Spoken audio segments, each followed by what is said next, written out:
Gamer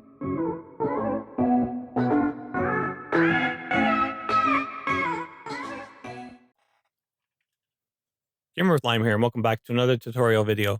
Now, in this video, we're going to be discussing the different options you have to install a 64-bit operating system on your computer. Um, there are a lot of people that actually still have a 32-bit operating system, and unfortunately, certain games like Fortnite will not work with the 32-bit operating system. So we're going to discuss, you could either go ahead and, if you're not even worried about it, just automatically install a 64-bit version of Windows 7 or Windows 10. Now, if you do have important files, we can create a secondary partition. You can put those files into there, or you can actually create that secondary partition with an actual Windows install, and you can dual boot it from that. So you could have your original partition, which is untouched, and then have the secondary partition, which will boot you into a 64-bit version of Windows. Now, in my previous video, I do have one, unsupported OS for Fortnite. I sort of discussed that. The thing is, I don't actually show how to use the USB drive. This video here, we're going to show you guys how to do it. So I'm basically just going to go through as fast as possible for you guys. I know you've been asking for it for a while, so I actually apologize I haven't had it up sooner. So first of all, what we're going to do is start with the Windows 7. Now, you can actually download an iOS file. Now, I recommend doing it from Windows. I mean, I realize you can find other iOS files at different locations on the internet, but the thing is that you want to make sure that you have a clean image. If you download it from Microsoft, you're guaranteed the image is going to be good. It's not going to have any viruses, no malware, nothing like that. So first of all, what we're going to do is just show you guys here. Now it says, before you begin, make sure you have your Windows product key, internet connection, sufficient data storage available on a computer, USB or external drive for the download, a blank USB or DVD with at least 4 gigs of space if you want to create media. We recommend using a blank USB or blank DVD because any content on the actual media that you use will be deleted. So some of you actually probably have a key written down somewhere. Others of you don't know what your product key is for your Windows. So first things first, we're going to actually go ahead and show you guys how you can get your key. Now, when you find it, go ahead, write it down someplace. It'll be an important step later on when you go to register your Windows 7 version again. Usually you can actually go ahead and activate, because Windows 7 works both ways. You can either have a 32-bit or a 64-bit. Now, they do not recommend having both installed at the same time, just because of the fact that that actually falls under 2 different licenses by Microsoft. So now, if you're unsure exactly about your Windows product key, basically, you can run a program called Product Key. I'll have a link for it down below. And basically, when you run this program, what it's going to do is tell you what your product key is. Now, it does say basically recover lost Windows product key. And what's going to happen is when you run it, I'm not going to show you guys me running it. All it's going to come up with is show you your products installed. It'll have you a product key on the right-hand side. You want to make sure you write down that number, because the next step, you're going to need it to get an iOS file. So it does say a couple different things here. As you go down, it talks about the fact that possible your antivirus programs may pick it up as a virus, but it's actually a false positive, so it's inaccurate. It does also say it will not work on volume licensing for Windows. But it's the whole thing. If you don't know your key for your Windows, then it's actually worth keeping this, just in case you have an issue when you have to re-register. Because unfortunately, Windows 7 will have to be registered. Now, there are ways that you can register it online. I'm not going to discuss any of those with you guys. And I highly don't recommend actually doing it illegally anyway. I would recommend actually getting a valid product key, just because you know that you're going to be working with a basically a good version of the software. So when you run that, what'll happen is you get your product key on there. Like I said, go ahead and write that down somewhere. I'm not going to run it on here, as I mentioned, just because I basically don't want to show this to you anyway. So what you're going to do is, once you get that, I'll go back to the first page. You're going to put this in. I just have it blocked out basically, so you guys can't see this. And what happens is it's going to validate your request. So it'll compare the key, put it into the database. It's going to come back and tell you whether or not it's a valid key.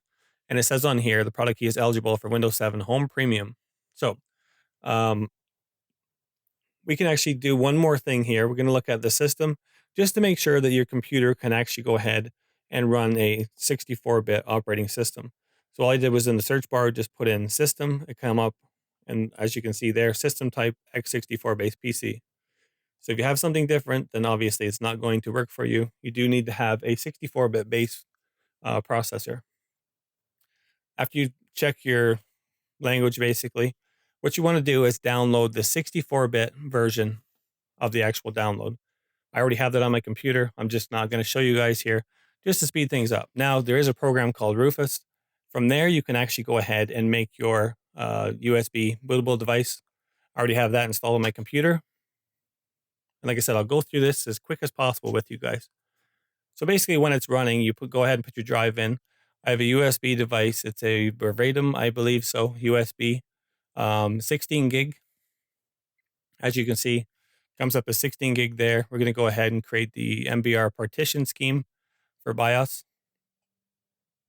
We're going to have an NTFS. And then what we're going to do is where the iOS image is, when you downloaded the iOS, you're going to use that image. So this is the one I just downloaded from the website after verifying my key. We're going to go ahead and click on that. Now just double check that all your settings on top are actually the same still. And then simply all you're going to do is hit start. Now this process takes roughly about 17, 18 minutes, or that's what it took on my computer.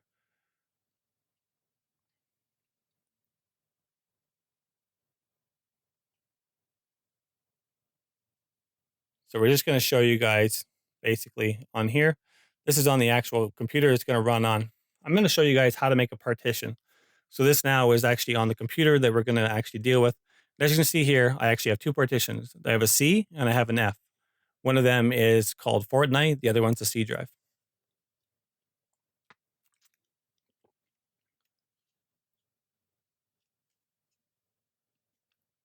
So I'm going to show you guys how to remove that partition.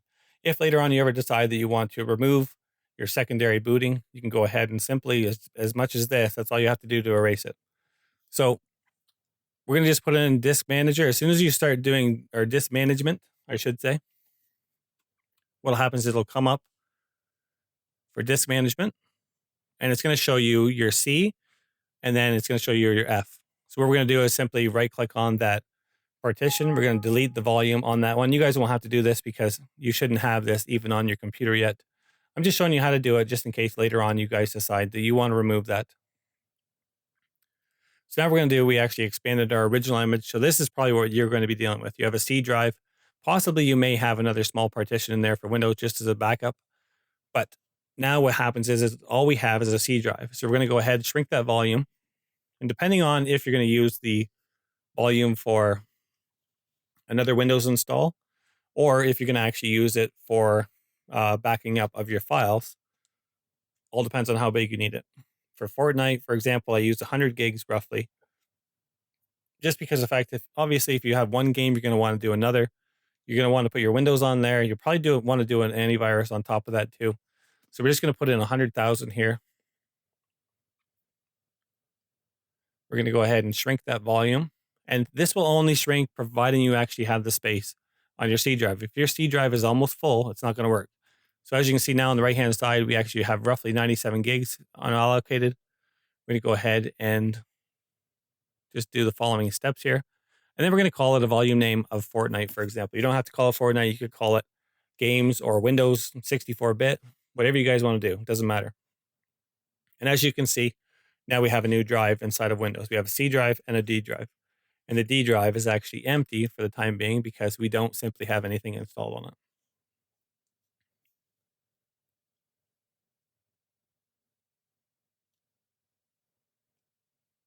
Okay, so now we're back on the other computer. Now we're going to go also talk about the Windows 10 download. You can actually do it right from the website, basically. You hit download tool now. When it opens up, it's going to give you the option to create a Windows 10. You can either do from USB or from DVD. Like I said, this is actually discussed in my other video talking about unsupported OS. So you do not want to upgrade this PC. What you want to do is create installation media. We're going to go ahead and pick English, Windows 10, and you want a 64-bit. And obviously, if you want to do a USB drive, you're going to do a USB drive. It says it needs to be at least 8 gigs. If you use a USB drive, you're going to click next, and automatically it shows there your removable drive. So whatever USB drive you have in the computer, that's the one it's going to use. Same rule actually applies. It'll erase everything that's on there. So make sure you're using a blank one. Or How I have it in the video from the other one actually shows just iOS, or not iOS, ISO. And what'll have to happen for that one is once you create the ISO file, you will have to go ahead and basically burn it. But we're just going to get back to the USB one. So now we are loading up our other computer. We're going to go, basically, if you hit delete as you're trying to start it, we're just changing the boot option. So first to boot device is USB verbatim. We're going to restart it again because we wanted to actually install it from the USB.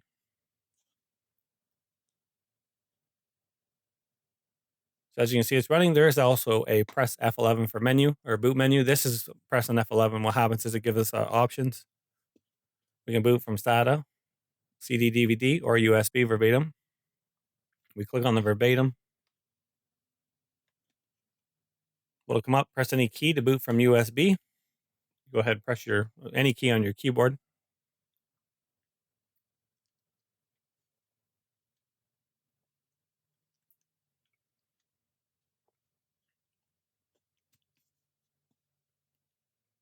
Your Windows is going to load up now. So this is on your computer that you actually want to install, either whatever you're going to do, whether you're going to install the 64-bit partition or whether you're going to upgrade. If you're going to upgrade, obviously you're just going to pick your regular standard C drive for Windows. If you're not worried about any of your files, if you are going to do your other ones, you'll have to go ahead and pick your partition that you just created.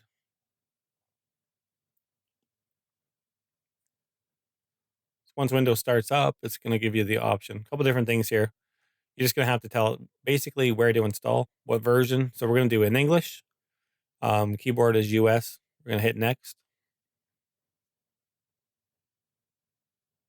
Obviously, if you're in a different country, you're going to pick something different. But for this tutorial, it's actually in English. We hit the top, install now. Setup is actually starting now.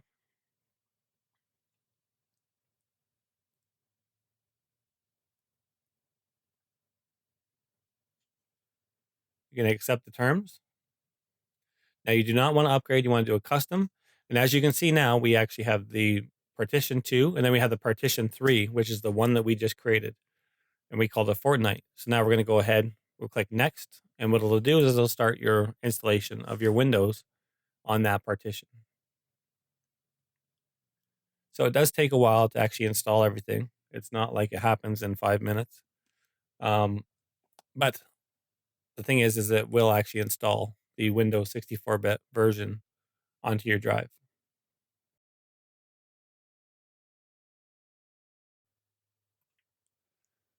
So the computer is just going to reboot here, and then it will continue with installation. So I'm basically just going to show you different stages as it goes here. I'm not going to have the whole thing, so it's not going to be super long. But I'm going to show you how to install the Windows 7, and then I'm going to go back to the Windows 10 and show you how to install that one. It's pretty straightforward. Just says there, setup will continue after restarting. Now I do have two windows here. The top one is actually Windows 7, the newest one I installed. The Windows 7 below that is the one from previous. So automatically we're going to go ahead and boot into that. We don't need the USB drive anymore because all the files that are needed are actually on the computer. As you can see, it shows there Windows 7 Home Premium. It actually tells you to put in your username, and you can type a computer name also. This can basically be whatever you want it to be. It doesn't have to be anything specific. And now here, this is where you put in your password if you choose to have your computer password protected. Now, this is from earlier where your actual product key, what you were searching for. This is where you put your product key. If for some reason you don't have one, you can do a skip and try and get one later. But like I said, Windows 7 does want an actual key. Whereas Windows 10, you can actually operate it without a key for the time being. Like I said, Windows 7 sometimes can be very, very sticky. It wants a key. It's going to aggravate you all the time to get one. Obviously, once you do all this stuff, it's just going to go ahead, prepare your desktop. And once that's done, then there you go. You're into Windows. Now, I'd recommend you go ahead and put on your antivirus on your Windows. Obviously, whatever games you want to play, if you want to install like Fortnite, then go ahead and put that in. You'll probably have to add any of the additional programs that you're going to need for Fortnite as it installs. I think Windows 10 is more forgiving for actual programs that you have. So now we're working on the Windows 10. This is from the Windows 10 USB that we made earlier. Basically, you put that on your computer, go ahead, reboot it, boot it from USB as we did earlier. And now this is the Windows that actually shows the language to install. I just have English, US layout for keyboard. We're going to hit next. It's pretty straightforward and simple on this too. Then just go ahead and install now. Now you don't have to install both of these. It's just one or the other. I'm actually showing you guys how to install this basically. Um, so now it's just a matter of what you guys actually want to install on your computer, whether or not you want to leave your system right now, whether you want to upgrade, or what the case is. Here, it actually wants a product key. Once, so if you have one, you can just put in, I don't have a product key. And like I said, if you don't have a product key, Windows 10 will still run. Now you can go through and pick your different versions. Me personally, I would either use a home. I think on this installation here, I use a pro. And it is x64. So it's a 64-bit. Just going to click next. Now it's going to basically do the same thing. It's going to run through some different steps and whatnot. It may reboot a couple times, all depending. Now, once it actually goes through to a certain spot, I'll show you guys here. I do remove the USB drive just because, for some reason, as soon as it went to boot, then it actually started over again. Now we're going to look and see that partition again, whether we created earlier. There's that Fortnite partition. Like I said, it doesn't have to be Fortnite. Now you have to excuse me. I'm starting to lose my voice. It's actually very late. I've been trying to do this video almost all day, on and off. Um, that's just basically telling you if you have an old installation of Windows there, that it's going to go ahead and rename it and call it old. Now this here is just installing the files. Like I said, I'm not going to show you guys everything. I'm just going to basically sort of try and compress it a little bit here so you get the gist of it. So as I mentioned, I was trying to get this out earlier and certain things kept happening. I would actually lose a file that I needed, or the other thing that would happen is just trying to compile all this stuff together for you guys. I'm just trying to put as much information in here, and you guys can use this whatever way you want to do it. So, and it's not just for Fortnite. You can use this for any 64-bit game that you have to have a 64-bit Windows. As you can see, the installation is just about done, or getting the files ready for installation, I should say. So at this point here of the Windows 10 setup, I basically went ahead and removed the USB drive because when I left it in, it tried to reboot again and reinstall basically. So I didn't need that. Now this here is just sort of Windows 10 itself, sort of setting up everything for you. We're not going to go and show everything. We'll just do the same thing again. Just sort of browse through here, show you guys what it takes to set it up.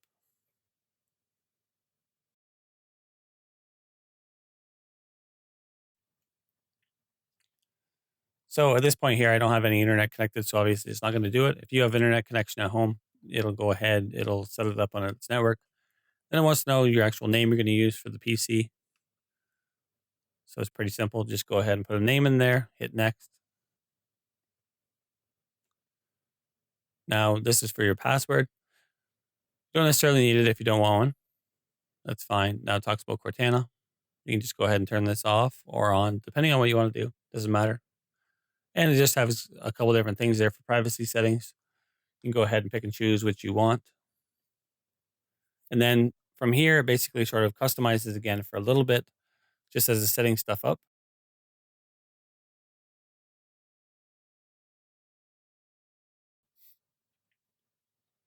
So now it's going to actually go ahead and start. So here we are on Windows 10. Now you can actually do different things. It says screen resolution, performance, battery life may be reduced. So I don't know, you may need an actual video card driver. Windows 10 is pretty good at finding drivers for your stuff though. So that's why I actually recommend it over Windows 7 for a situation like this. So it's pretty straightforward. You can end up with this. Now I do recommend still installing some type of antivirus to your computer. Now the other thing is too, is that when you guys get to the point where you boot your computer up, if you have Windows 10 and a Windows 7, what's going to happen is you get a Windows 10 boot menu basically. And what's going to do is the default on there, when I show you guys here, it's going to be a Windows 10. You can pick Windows 7 if you choose to, but the default is actually a Windows 10. So it's pretty straightforward. So I hope this tutorial has helped you guys out, sort of explaining the process a little bit better. Like I said, it just doesn't have to be for Fortnite. You can do it with any 64-bit based game. That's basically where the future is heading, because the 64-bit can use more memory than what the 32 can. So it's just something that where our games are going to go. So, anyways, hope you guys enjoyed the video. Be sure to leave a like, comment, subscribe, and we will talk to you guys soon. Bye for now.